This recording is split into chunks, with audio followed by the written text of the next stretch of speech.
La tempête effaça la montagne en quelques secondes. Les vents hurlèrent le long de la ligne de crête, transformant le monde en un bruit blanc et en une neige aveuglante. Avalanche distance. Direction et profondeur jusqu'à ce que le haut semble le bas et que rien ne paraisse plus solide. L'explosion vint d'en haut, un craquement sec. Puis la montagne elle-même sembla céder, neige et rochers se détachant dans une glissade violente qui arracha le sol sous les pieds de l'équipe. La Lieutenant Commander Ava Monroe disparut avec elle. Un instant, elle était là, stable et en avant. L'instant d'après, elle avait basculé par-dessus le bord alors que la corniche s'effondrait sous ses bottes. Englouti par la tempête sans un bruit, le quartier-maître Miguel Alvarez se fraya un chemin jusqu'à sa dernière position connue. Il trouva du sang sombre contre la neige, une sangle de fusil brisée à moitié enterrée dans la glace, et rien d'autre. Pas de corps, pas de mouvement, juste le vent. Les radios répondaient par des parasites et des hurlements d'air. Puis les tirs commencèrent. Des coups de sonde craquèrent des deux crêtes, délibérés et inquisiteurs. Comme si l'ennemi savait exactement où regarder, Tyler Quinn rampa dans la formation, laissant une traînée rouge derrière lui, ce respiration court. Ses mains glissantes de sang. Le lieutenant Ryan Calloway regarda l'équipe et prononça les mots qui rendirent la chose réelle. « Elle est partie. » Personne ne répondit. Evan Brooks murmura à peine la phrase qui faisait le plus mal. « Elle n'a jamais perdu personne. » Avant de commencer, assurez-vous de vous abonner à Military and Veteran Stories pour ne jamais manquer ces vraies histoires de courage. Et dites-nous dans les commentaires, d'où regardez-vous aujourd'hui? Avant que la tempête ne se referme, Ava Monroe s'était déplacée à travers les montagnes de la même façon qu'elle traversait tout le reste. Silencieuse, délibérée, sans hâte. Elle ne précipitait jamais ses pas, n'élevait jamais la voix, n'avait jamais besoin de rappeler à quiconque qui commandait. L'équipe suivait parce que les choses fonctionnaient quand elle était en tête. Elle vérifiait les positions d'un regard, corrigeait les espacements d'un signe de la main et ajustait les itinéraires sans explication. Pas de discours, pas de rappel sur la doctrine. Si elle s'arrêtait, tout le monde s'arrêtait. Si elle bougeait, le peloton coulait avec elle instinctivement, comme si la gravité avait changé. Monroe avait une réputation qui voyageait plus vite qu'elle, une patience extrême. Des tirs impossibles pris seulement quand il comptait. Un bilan intact parce qu'elle traitait la panique comme un handicap, pas comme une réaction. Quand les choses tournaient mal, sa respiration ne changeait jamais. Quand les balles craquaient près d'elle, elle ne tressaillait pas. Les hommes qui avaient servi sous des commandants plus bruyants apprenaient vite que le calme pouvait être plus dangereux que les cris. Les étrangers le rataient parfois. Ils voyaient d'abord sa taille, la façon dont elle se tenait un peu à l'écart pendant les briefings, le silence, le fait qu'elle écoutait plus qu'elle ne parlait. Il y avait des doutes discrets qui ne se disaient jamais, échangés en regard ou en pause, trop petite, trop réservée, trop prudente. Monroe ne les corrigeait jamais. Elle n'en avait pas besoin. Le lieutenant Ryan Calloway avait observé tout cela pendant presque 2 ans. Il avait appris sous ses ordres sans réaliser à quel point il dépendait de sa présence. Il était compétent, entraîné, stable avec un fusil et solide dans les salles de planification. Il avait dirigé des équipes auparavant. Ce qu'il n'avait jamais fait, c'était décider d'abandonner un commandant derrière. C'était une ligne que l'entraînement ne préparait jamais vraiment.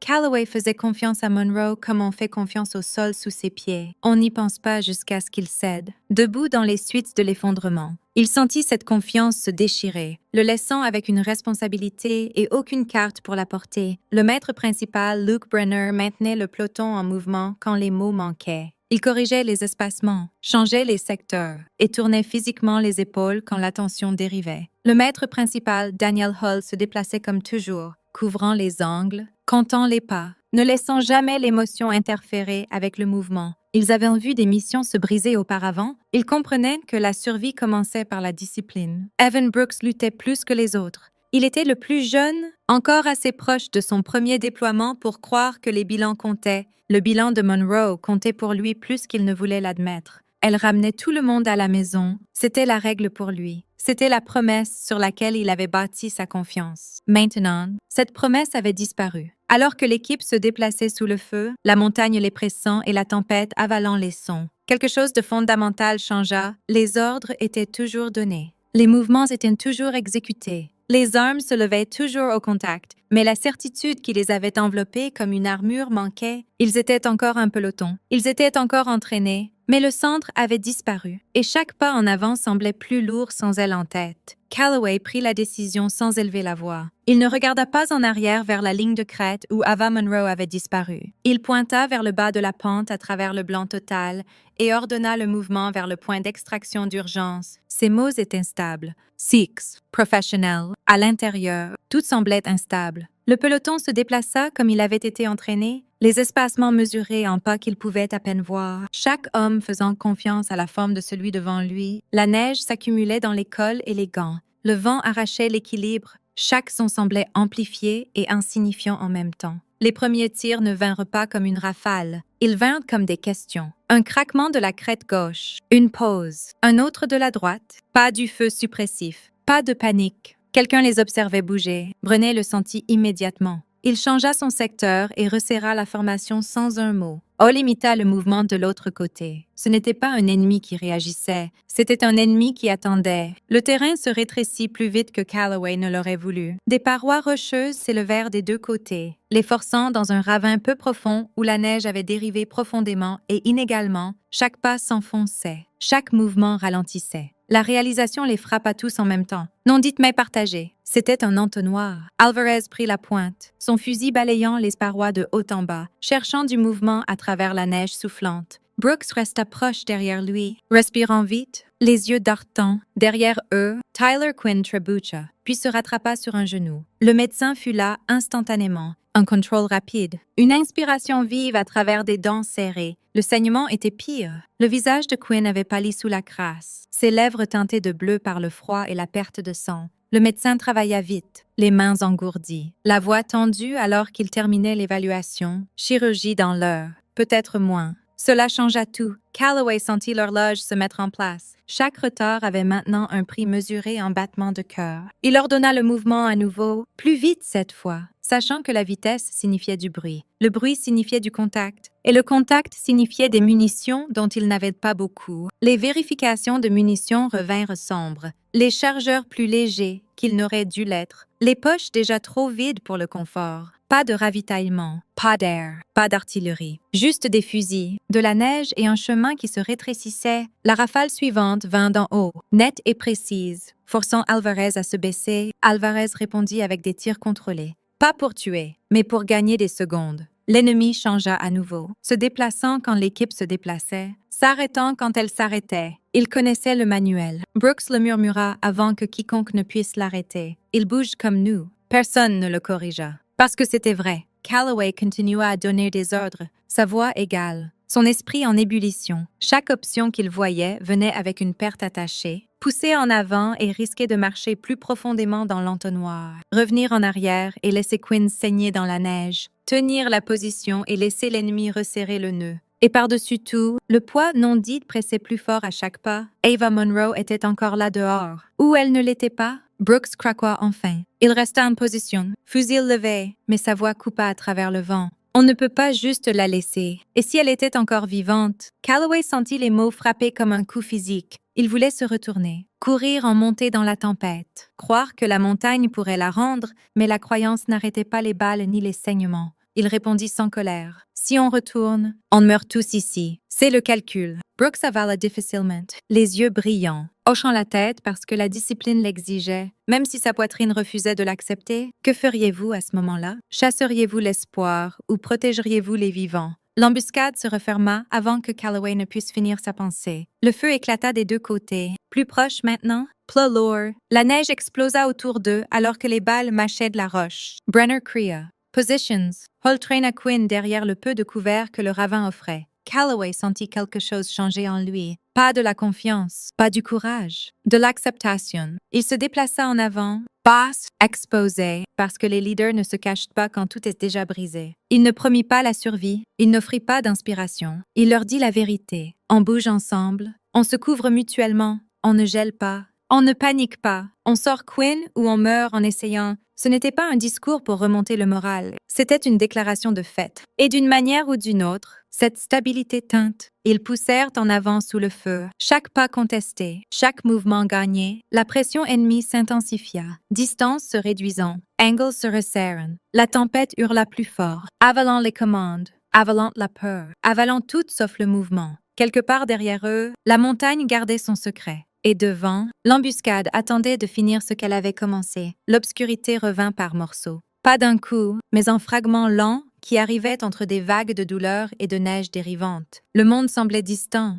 étouffé, comme un son voyageant à travers de l'eau profonde. Ava Monroe ne parla pas. Elle n'essaya pas de s'asseoir. Elle attendit que les sensations s'organisent. La respiration d'abord, superficielle, contrôlée, comptée. Chaque inspiration tirait une douleur vive à travers sa poitrine, irradiant des côtes de son côté gauche. Elle ajusta l'angle de son corps par centimètres jusqu'à ce que la douleur se stabilise en quelque chose de gérable. La douleur était de l'information. La panique gaspillait du temps. Sa tête bourdonnait, une pression régulière derrière les yeux qui lui en disait assez sans besoin de confirmation. Commotion cérébrale, pas invalidante, pas encore. Elle cligna des yeux pour enlever la neige de ses cils et laissa sa vision s'éclaircir lentement. Résistant à l'envie de précipiter la conscience trop vite, son bras gauche pendait mal. Elle le testa doucement et sentit la résistance creuse où l'articulation aurait dû être. Luxé, propre, pas de nœud hurlant, pas de grincement. C'était bon, elle cala ses bottes contre la paroi rocheuse, serra les dents une fois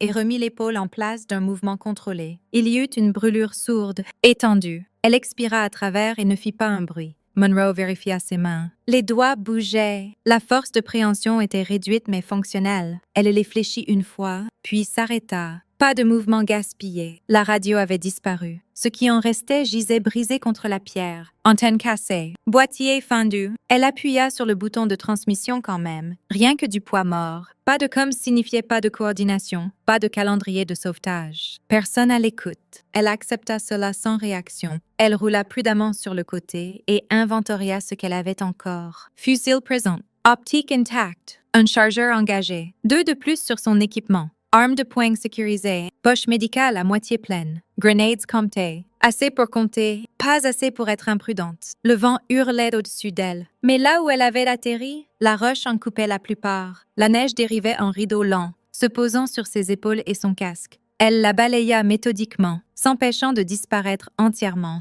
Monroe leva les yeux et étudia le terrain avec la même attention qu'elle aurait donnée à une carte de tir. La corniche au-dessus n'avait pas cédé naturellement. La ligne de fracture était trop nette, l'effondrement trop soudain, charges ou pierres délibérément affaiblies. Quelqu'un avait façonné cela. Cette réalisation atterrit plus lourdement que la chute. Si l'effondrement avait été un piège, alors les patterns de mouvement en bas seraient anticipés. L'ennemi ne réagirait pas à son équipe. Il les dirigerait, canot, terrain élevé, entonnoir superposé avec des feux croisés. Sa mâchoire se serra une fois en pensant à Calloway, Brenner, Hall, Brooks, Quinn saignant dans la neige. Elle ne se permit pas de se demander ce qu'il croyait lui être arrivé. Cette question ne servait à rien. Elle ajusta sa position et se poussa lentement debout, utilisant la paroi rocheuse pour garder la pression hors de ses côtes. Le monde bascula, puis se stabilisa. Elle attendit jusqu'à ce que le bourdonnement dans ses oreilles s'estompe en un ronronnement tolérable.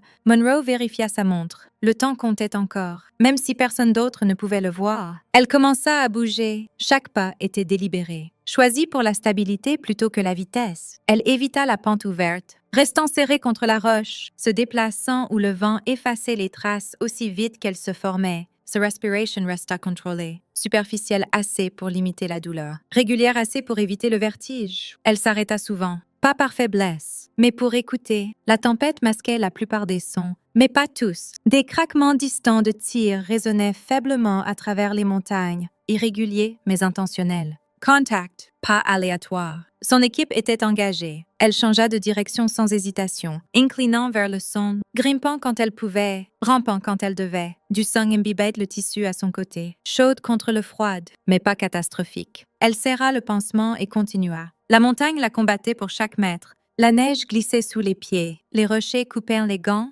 La douleur flambait à chaque pas inégal. Elle traita tout cela comme un bruit de fond, rien de plus. Monroe atteignit un surplomb partiel et se mit à plat ventre, laissant sa respiration se calmer avant de lever le fusil à travers la neige soufflante. Des formes se résolurent en mouvement en bas. Pas du chaos, des patterns, du feu et du déplacement. Exactement ce qu'elle avait craint. Elle ajusta l'optique avec des doigts prudents et absorba la géométrie du combat. Timing enemy. Positions enemies change pour rassembler, pas pour détruire. Il voulait de l'équipe fatiguée, enfermée, prévisible. Elle ne dit pas la conclusion à voix haute. Elle arma une cartouche, puis elle attendit, laissant la tempête couvrir sa présence, laissant le moment venir à elle au lieu de le forcer. En bas, le combat se resserra, et au-dessus, invisible. Quelqu'un qui n'était pas supposé être là commença à œuvrer. Le terrain s'ouvrit enfin juste assez pour offrir l'illusion d'une échappée. Le ravin s'élargit, les parois rocheuses reculant en pentes brisées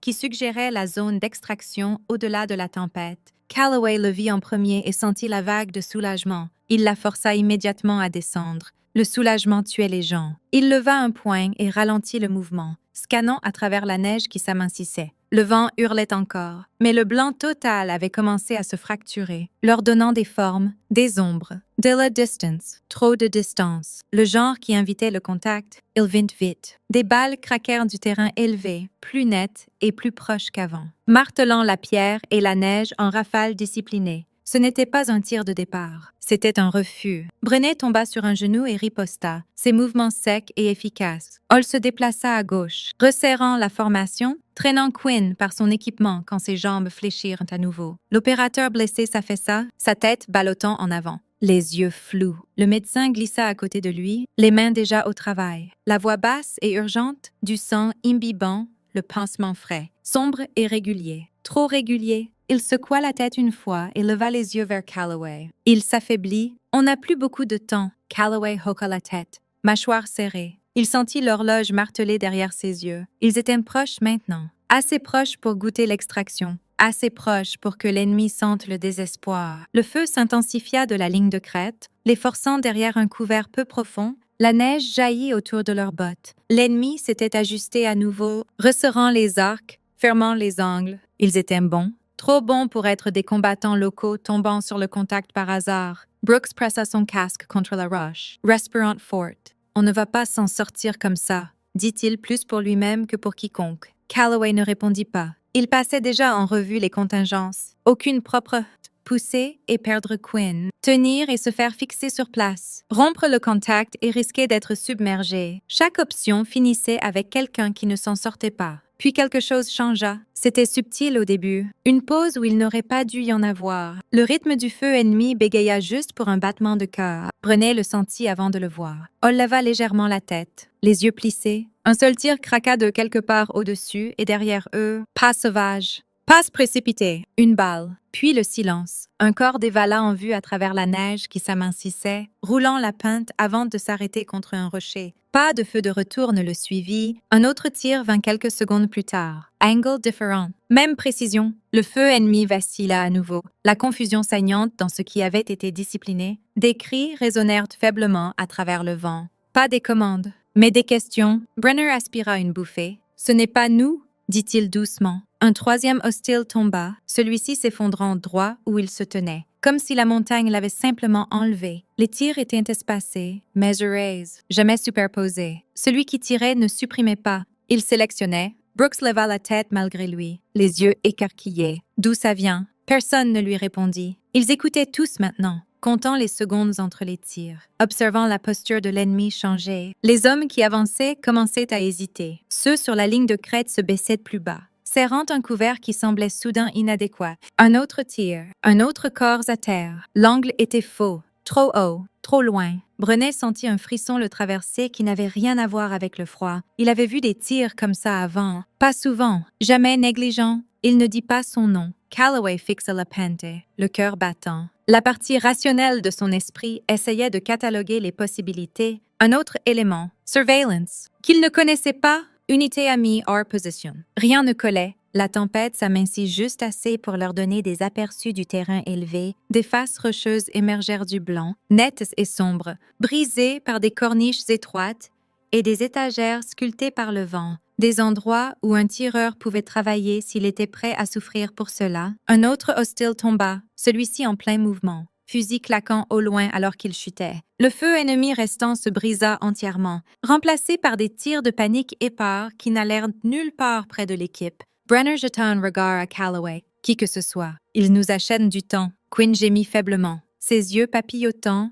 le médecin se pencha près, le gardant concentré. Mais ses mains tremblaient maintenant. Il savait ce que signifiait cette fenêtre. C'était peut-être la seule qu'ils obtiendraient. Calloway hésita une demi-seconde. Chaque instinct qu'il avait hurlait prudence. Tireur inconnu. Intention inconnue. Mais le pattern était indéniable. Le feu n'était pas aléatoire. Il était protecteur. Il prit la décision, bouger vers le feu, ordonna-t-il. Maintenant, Brenner ne le questionna pas. Hall non plus, ils surgirent en avant, traînant Quinn entre eux, fusil se levant pour couvrir alors qu'ils bougeaient. Brooks resta proche, jetant des regards en haut de la pente encore et encore, cherchant dans la tempête une forme qui refusait de se résoudre. L'ennemi essaya de se reprendre. Quelques hommes sortirent du couvert, tentant de se repositionner, mais les tirs vinrent plus vite maintenant, toujours contrôlés, toujours chirurgicaux. Un par un, la pression s'écailla. Calloway sentit le momentum changer. La montagne qui les avait pressés commença à relâcher sa prise. La tempête continua à s'amincir, pas à se dissiper, mais offrant assez d'espace pour bouger, assez pour respirer. Alors qu'ils avançaient, Brené aperçut quelque chose qui lui serra la poitrine, haut au-dessus, à peine visible à travers la neige dérivante. Une figure se déplaçait le long d'une ligne étroite de roches. Bassett Stable, fusil équilibré comme si le terrain était plat. La figure s'arrêta, ajusta, tira, un autre ennemi tomba. Brené avala difficilement. Il avait entraîné avec ce rythme, il l'avait vu sauver des vies avant. Il ne dit toujours pas le nom. Brooks le vit aussi. Sa respiration se bloqua. Sa bouche s'ouvrit, puis se ferma. Personne ne voulait se tromper. Ils atteignirent une petite élévation qui offrait un meilleur couvert et se regroupèrent. Haletants, Trempez, Batus. Quinn était à peine conscient maintenant, mais son pouls était encore là. Fable, têtu. Les tirs ralentirent, puis s'arrêtèrent entièrement. Le silence s'étendit sur la pente. L'eau est surnaturelle. Après tant de violence, la neige dérivait en feuilles douces. Se posant sur des corps qui ne bougeraient plus, Calloway leva la tête. Scannant en haut, il sentit quelque chose d'inconnu se serrer dans sa poitrine. Pas de l'espoir. Pas encore. Quelque chose de plus dangereux. Une forme émergea à travers la tempête qui s'amincissait. Elle se déplaçait avec but, sans hâte, descendant du terrain élevé, comme si la gravité elle-même avait été négociée. La posture de la figure était droite malgré le terrain. Fusil prêt, tête tournant méthodiquement. L'équipe se figea. Brenner se redressa sans s'en rendre compte. Hall enleva son casque, neige accrochée à ses cheveux. Brooks fixa, incapable de détourner le regard, cœur battant si fort qu'il était sûr que les autres pouvaient l'entendre. La figure ferma la distance lentement, révélant des blessures à chaque pas. Du sang assombrissait un côté, le bras gauche bougeait raide. Le visage sous le casque était calme, concentré, inchangé. Personne ne parla. Calloway sentit sa gorge se serrer. L'entraînement exigeait prudence. Le rang exigeait contrôle. Mais quelque chose de plus ancien, plus profond, prit le dessus alors que la reconnaissance s'installait. La tempête s'amincit une dernière fois, juste assez. Ava Monroe apparut pleinement en vue. Elle ne s'annonça pas. Elle ne regarda pas autour pour des réactions. Ses yeux allèrent droit à Quinn, puis à Calloway. « Bougez !» dit-elle. Et juste comme ça, le doute s'effondra en croyance. La tempête n'annonça pas son arrivée. Elle relâcha simplement sa prise assez longtemps pour qu'une forme se sépare du blanc. Elle descendit du terrain élevé avec son fusil encore levé, museau stable, malgré la roche inégale sous ses bottes. La neige s'accrochait à ses épaules et son casque. Du sang assombrissait le côté gauche de son équipement. Un bras bougeait raide, gardé près du corps. Rien de cela ne ralentit son allure. Ava Monroe ne se hâtait pas. Elle s'arrêta au bord de la position de l'équipe, les yeux déjà au travail. Absorbent sectors, postures. L'homme blessé au sol. L'arme ne baissa jamais. La douleur existait, mais elle ne menait pas. Pendant une longue seconde, personne ne bougea. Brenner fut le premier à réagir. Bien qu'il ne parlât pas, il leva la main et enleva son casque, le tenant à son côté sans s'en rendre compte. Le geste était automatique, plus ancien que les mots, plus ancien que le rang. Respect rendu physique. Calloway sentit son corps se bloquer où il se tenait. Son esprit courait à travers la procédure de confirmation. Une douzaine de choses qu'il aurait dû dire. Aucune ne vint. En lieu, sa colonne se redressa, épaules carrées, et il se trouva au garde-à-vous sans l'avoir choisi consciemment. Monroe rencontra ses yeux. Il n'y avait pas de question dans son expression, pas d'accusation, pas de soulagement. juste de la reconnaissance. Une compréhension partagée que quelque chose s'était brisé et avait été porté quand même. Autour d'eux, la montagne devint silencieuse. Le vent s'adoucit. Les tirs ne revinrent pas. Même l'ennemi blessé en bas semblait disparaître dans l'immobilité. La neige dérivait lentement maintenant, se posant sur roches et tissus, et des visages se tournaient vers la même vue impossible. Brooks sentit sa respiration se bloquer et se força à ne pas parler. Sa gorge brûlait. Il avait répété une centaine de choses qu'il pourrait dire si ce moment arrivait. Aucune n'appartenait ici. Hall changea légèrement sa posture, inclinant son corps sans qu'on le lui dise. Alvarez ajusta sa prise, les yeux ne la quittant jamais. L'équipe se réorganisa instinctivement, comme des limailles de fer claquant vers un aimant. Monroe fit un pas en avant, puis un autre.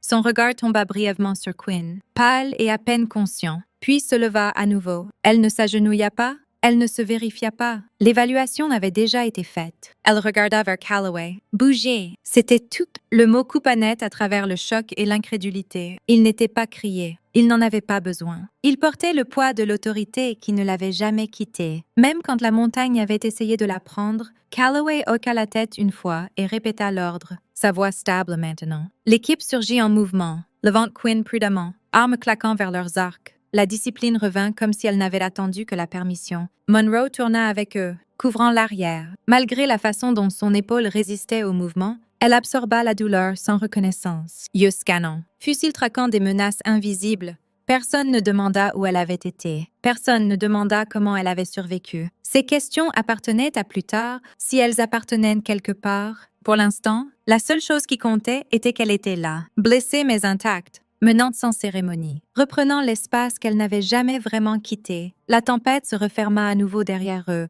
mais le silence qu'elle portait était différent maintenant. La poussée finale vers l'extraction vint sous un feu qui ne s'arrêta jamais complètement. Il reflua et surgit, sondant les faiblesses, testant si le renversement soudain avait été de la chance ou du leadership. Monroe s'y déplaça comme si le chaos était une langue familière. Elle ne cria pas, elle pointa, signala, ajusta les angles avec de petits mouvements qui portaient une certitude absolue. Quinn passa en premier. Cette décision ne fut jamais débattue. Brunner et Hall le levèrent ensemble. Prudence avec son poids. Prudence avec la ligne de sa colonne, bougeant quand Monroe ouvrait l'espace et gelant quand elle le fermait. Des balles claquèrent au-dessus, craquant contre la pierre. Mais le rythme de l'ennemi était brisé maintenant. Disjoint, tardif. Monroe tenait la sécurité avec son fusil à l'épaule, corps incliné pour protéger l'équipe, même si la douleur tirait à chaque respiration. Elle changea de position délibérément, choisissant un couvert qui donnait aux blessés quelques secondes de plus, quelques mètres de plus. Elle ne précipita pas le dernier homme. Elle ne le faisait jamais. L'appareil coupa à travers la tempête qui s'amincissait comme une lame. Retours achant l'air en un rugissement assourdissant, la neige explosa vers l'extérieur alors qu'il se posait dans la zone d'atterrissage. Le chef d'équipage agita frénétiquement, pressant la vitesse. Urgence saignant dans chaque geste. Quinn fut chargé en premier, sécurisé avec une efficacité pratiquée. Le médecin suivit, Menz ne le quittant jamais. Un par un, l'équipe bougea, fusil levé jusqu'au moment où il montait sur le pont. Monroe resta au sol. Elle couvrit le périmètre seule maintenant, traquant du mouvement que personne d'autre ne pouvait voir à travers la neige soufflante. L'ennemi essaya une dernière fois de pousser en avant, une poussée éparse alimentée plus par la colère que par la coordination. Monroe y répondit avec un feu calme, contrôlé, les forçant à se baisser assez longtemps pour que la rampe reste ouverte. Seulement quand le dernier homme fut à bord, bougea-t-elle. Elle monta dans l'appareil sans hâte, se tournant pour faire face à la tempête jusqu'à ce que la rampe commence à monter. Puis elle laissa le fusil baisser légèrement, juste assez. À l'intérieur, le bruit était écrasant. Rotors tonnant, vent hurlant à travers la cabine. Sang, carburant et air froid se mélangeant en une odeur métallique vive. Les hommes s'affaissèrent contre les parois. Respirant fort, adrénaline s'échappant. Monroe se tenait près de la rampe, se calant d'une main contre le cadre. Son visage était pâle sous la crasse, mâchoire serrée. Elle regarda autour une fois, comptant sans bouger les lèvres. Tout le monde est là. Calloway répondit immédiatement. Oui. Seulement alors ferma-t-elle les yeux pour une demi-seconde. L'impact vint sans avertissement. Une concussion violente claqua dans l'appareil, jetant les corps de côté alors qu'une détonation de proximité déchirait l'air proche. Alarms hurlant. La cabine bascula vivement, gravité disparaissant, alors que l'hélicoptère chancelait. Hydraulics défaillantes. La voix du pilote crépita à travers le chaos, tendue et urgente. Perte de control. Brassez-vous. L'atterrissage n'était pas un atterrissage tant qu'une collision. Metal hurlant. L'appareil claqua au sol et roula. Momentum arrachant les sangles. Équipement s'écrasant contre les parois. Le monde devint bruit et force et immobilité soudaine sans souffle. Pour un battement de cœur. Personne ne bougea. Puis Monroe fut debout. Elle se détacha et descendit la cabine, voix coupant à travers le bourdonnement dans leurs oreilles. Calme et absolu. Compte rendu, tête haute. Restez avec moi. Elle compta les visages à nouveau. Mains agrippant épaules.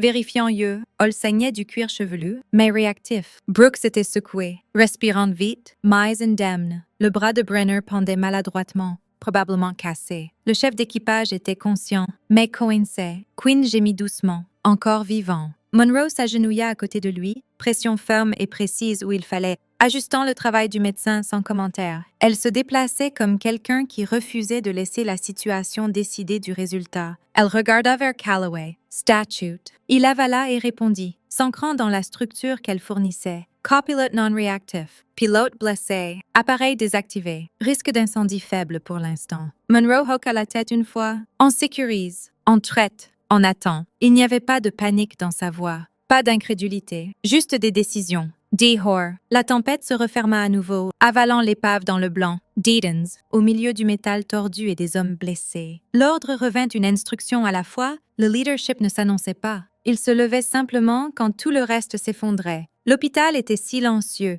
d'une façon que le champ de bataille ne l'était jamais. Des lumières fluorescentes bourdonnaient doucement au-dessus des sols polis. L'horloge au mur indiquait juste après 3 heures du matin. Dehors, la salle de traumatologie. L'équipe s'assit où on le leur avait dit, encore dans leur équipement déchiré. Bottes et laissant neige fondue et saleté sur les carreaux. Ava Monroe se tenait avec eux, refusant le brancard offert plus d'une fois. Du sang avait séché le long de son col. Sa respiration était superficielle et contrôlée. Chaque montée de sa poitrine mesurée, elle ne s'assit pas, elle ne s'appuya pas. Ses yeux restèrent sur les portes, où Tyler Quinn avait disparu en chirurgie. Quand une infirmière essaya à nouveau, Monroe secoua la tête une fois. Il passe en premier. Le médecin n'argumenta pas. Quelque chose dans sa posture rendait les explications inutiles. Seulement après que Quinn fut dedans permet-elle qu'on l'examine. Le praticien parla franchement, pas doucement. Côte fracturée. Commotion, lacération profonde du cuir chevelu, luxation d'épaule déjà remise, échymoses internes qui rendraient la respiration douloureuse pendant des semaines. 2 heures de repos minimum. Monroe écouta, hocha la tête et contrecarra avec 40 pieds. Les débriefings devaient encore être faits. Les rapports comptaient encore. Elle n'était pas défiant, juste pratique. Le médecin l'étudia un long moment, puis compromis, garantie sous supervision. Ils attendirent à nouveau. Calloway se tenait prêt, mains jointes derrière le dos, repassant chaque décision qu'il avait prise sur la montagne. Brené s'assit avec son bras dans une écharpe temporaire, mâchoire serrée. Brooks fixe le sol, l'épuisement brisant enfin l'adrénaline. Le chirurgien émergea enfin, masque baissé, yeux fatigués mais calmes. Quinn est stable. Il récupérera. Monroe ferma les yeux et expira. Pas vivement, pas dramatiquement. Juste assez pour relâcher quelque chose qu'elle tenait depuis que la montagne avait cédé. Plastard. Quand la salle s'était vidée et le bruit installé en un murmure distant, Calloway posa la question qui les avait tous entourés. « Pourquoi êtes-vous revenu ?» Monroe ne répondit pas tout de suite. Elle s'assit sur le bord du lit maintenant, une brasse collée, l'autre reposant lâchement sur ses genoux. Sa voix, quand elle vint, était calme. Le calcul disait que je pouvais aider. La probabilité favorisait le mouvement.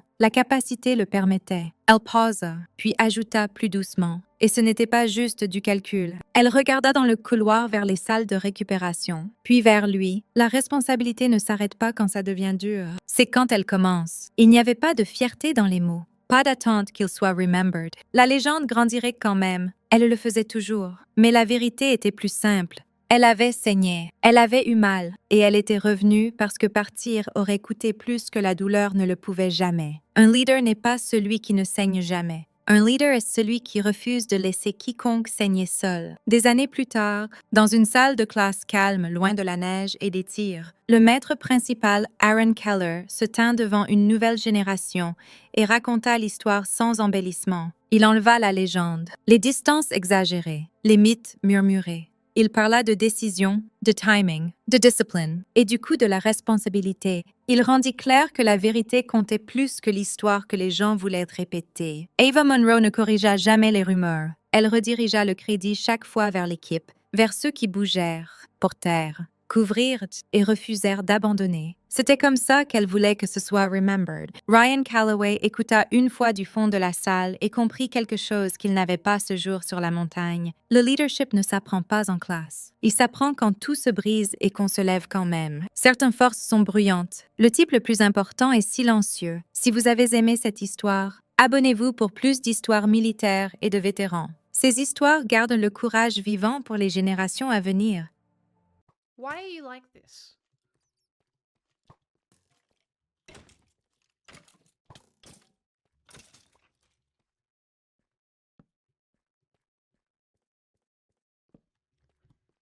Anyway, if I mine my diamond, that'd be so good. Ah. Singular diamond. It is indeed a cursed cavern. Look. Look at them. Oh, no. Bat. No. Oh, I hate it here. Oh. I'm sorry to hear about your respective mental health. I know the world is a bit shit.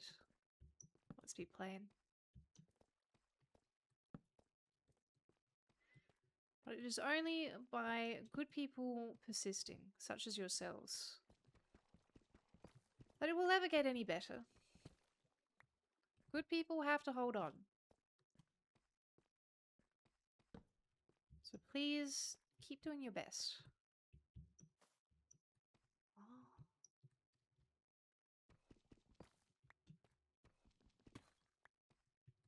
Look at the cascade, the waterfall of it all. Majestic.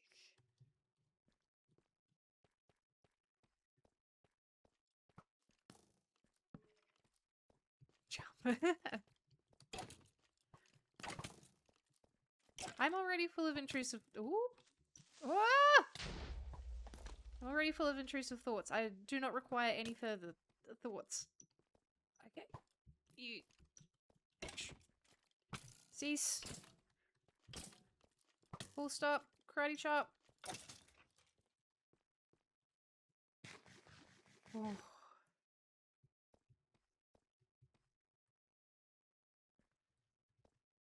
What's that? What's that block there? Curiouser and curiouser.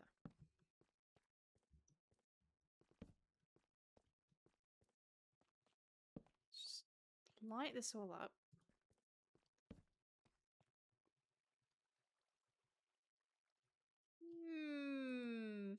At least we've actually got a road down to the bottom.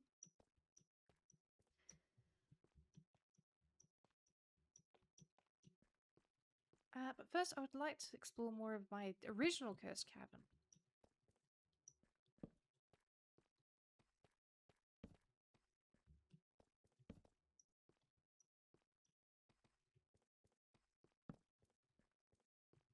Only one diamond?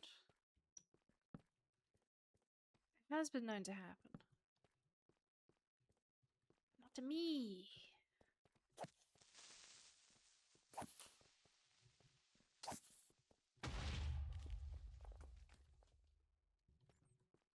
I wish they would wait for me just to kill them naturally. What was the point of all my previous hits? My sword is very weak. Does it feed off of your blood? Yeah, that would be nice. I understand there are mods you can get. And I know you can put torches in your offhand, but I don't understand how it works. So,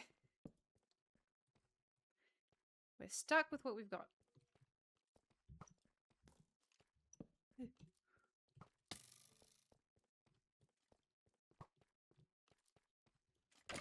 Into the void. No, no, no. Into the void with you. Into the void. Fuck you, dude. Whatever.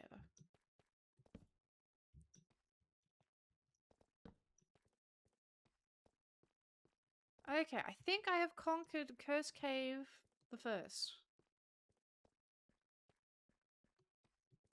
Now it's going on to the next level of buggery.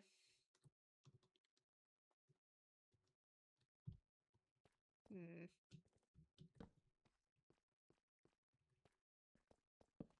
Do I trust the water?